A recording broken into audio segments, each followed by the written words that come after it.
Today's adventure begins in Oceanside, California at the pier. I'll be heading southbound from this point down to San Diego.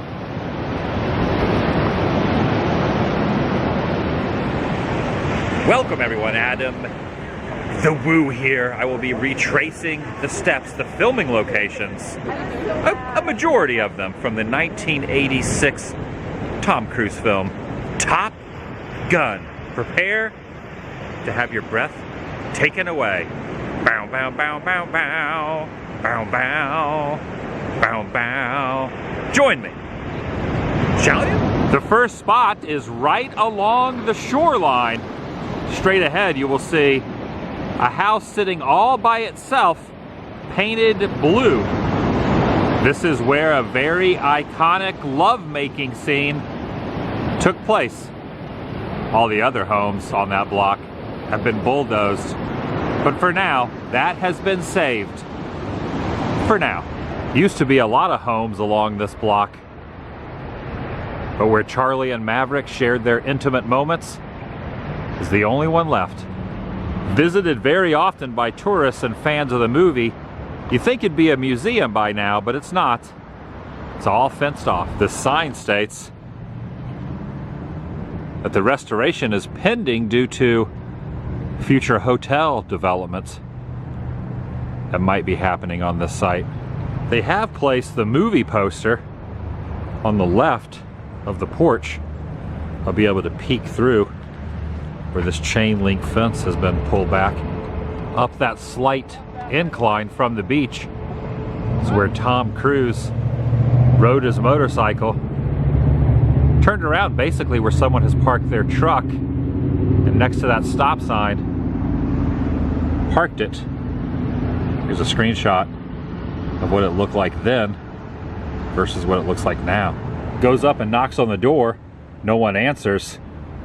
It's been repainted, obviously a different color, but the porch remains the same, as does the banister here on the far right.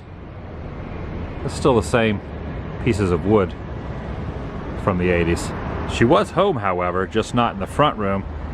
He had to turn around the side of the structure and along that secondary porch before he realized she was home. By looking at this photo of the time frame, it used to extend way back.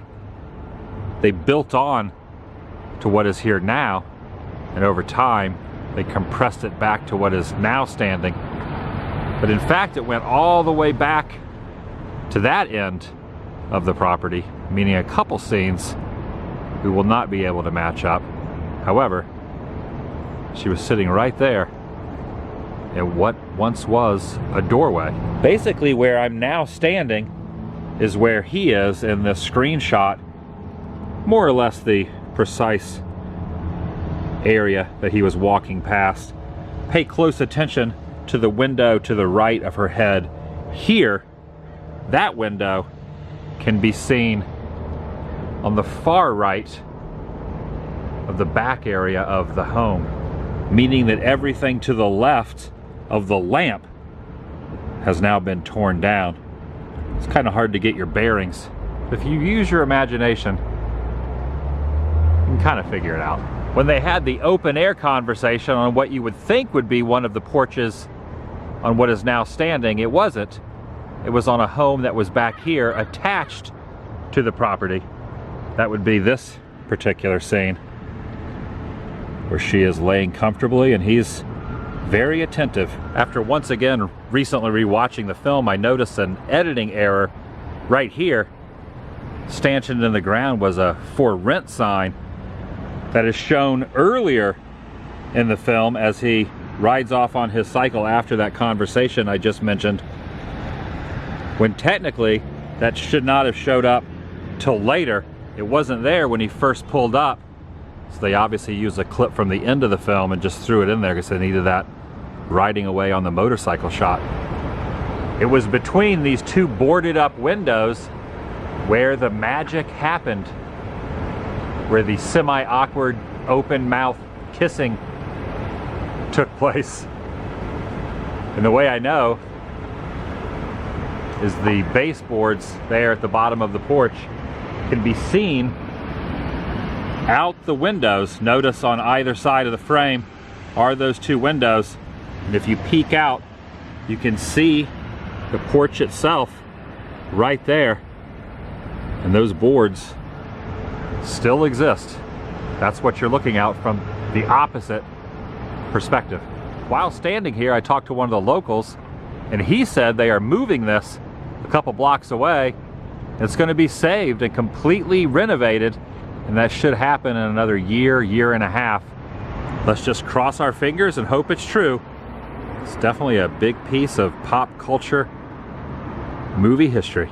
And who knows, maybe when that point comes, it'll be open to the general public and we'll get to peek inside. Time will tell.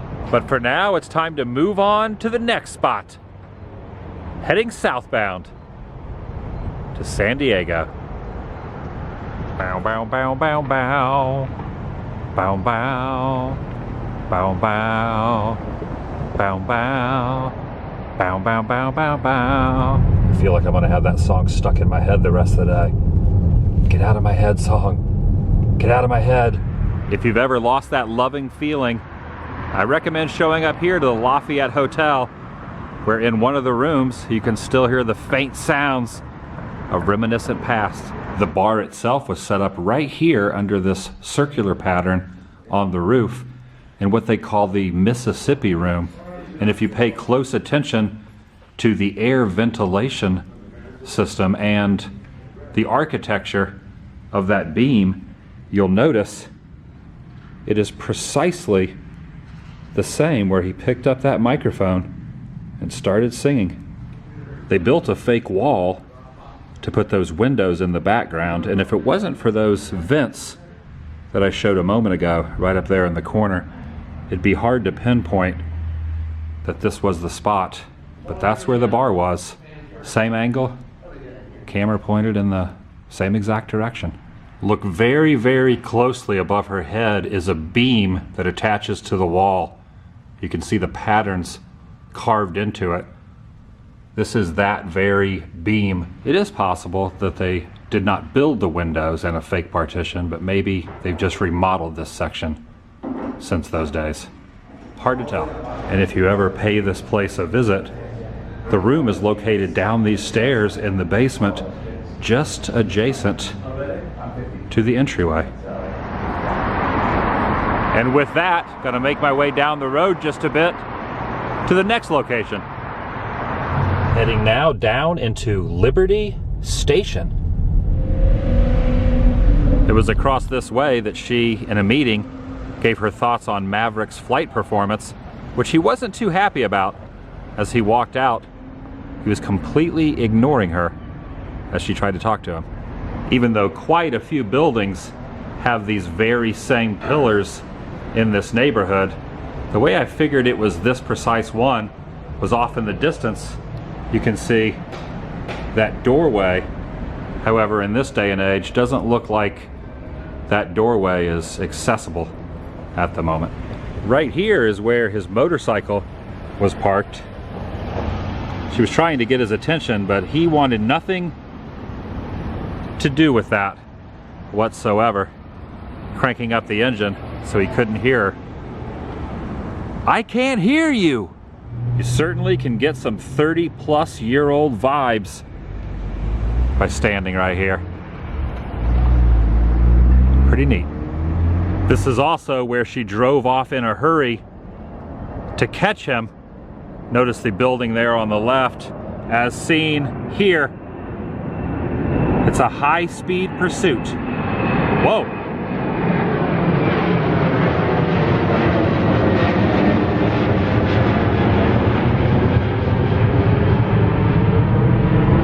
Also, a little later on in the film, after Goose dies, some somber moments as she drops him off in the car and he walks once again next to these pillars.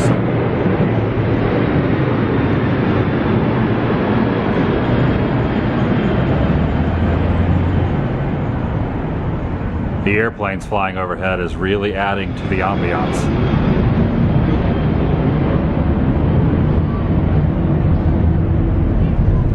En route now, closer to downtown than I was before, right in the heart of the city. Directly under this overpass, at the top of this hill, was where they shared their very first kiss. He was speeding upward at a very high rate of speed. She was close behind, darting in and out of traffic, trying to catch up. He zooms past this home. Nice view of the ships off in the harbor and the water. That's what it looked like back then. You can faintly see a blur of him on the cycle there on the far right. That home still has the wooden fence, even though the paint job has been changed just a little bit. Other than that, it looks pretty much the same. Oh, there goes another plane.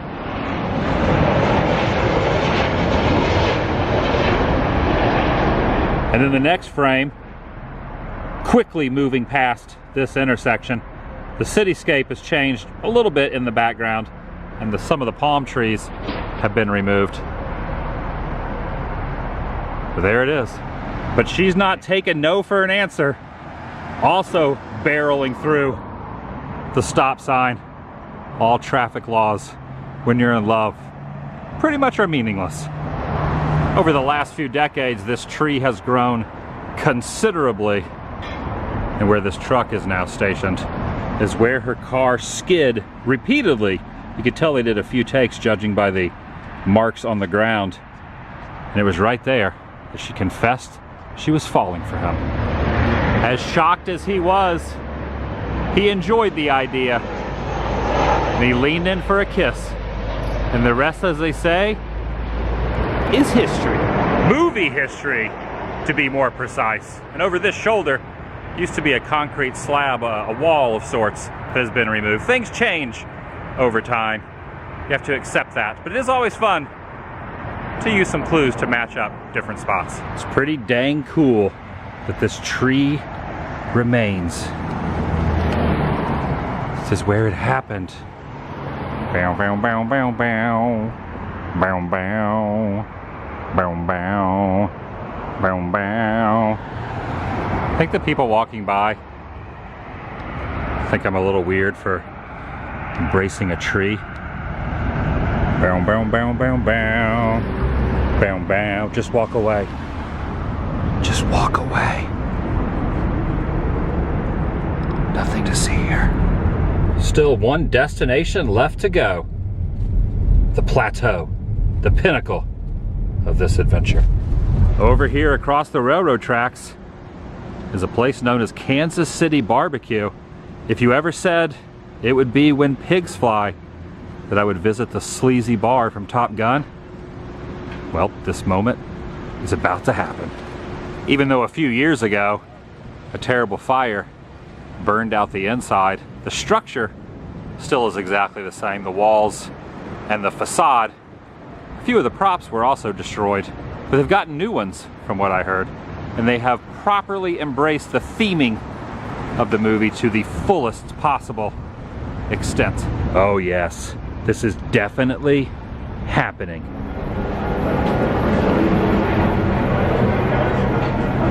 Oh wow, looks pretty much exactly the same. That's where he was sitting at the end of the movie, and she dropped the quarter in the jukebox slot to play that Love and Feeling, to bring back the memories. Just to give a little perspective, that's the screenshot right there. And on the menu it states that the way it was chosen was the location scout stopped in here for a beer, and that's how he chose this particular bar.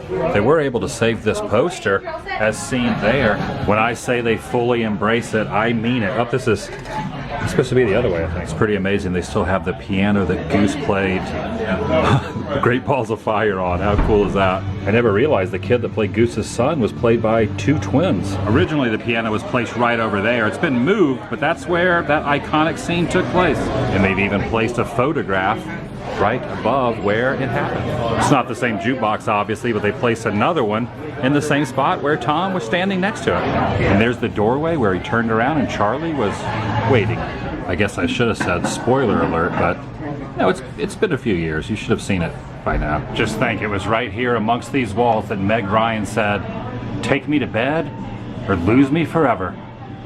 That's quite an offer. Dun dun dun dun dun. Dun dun.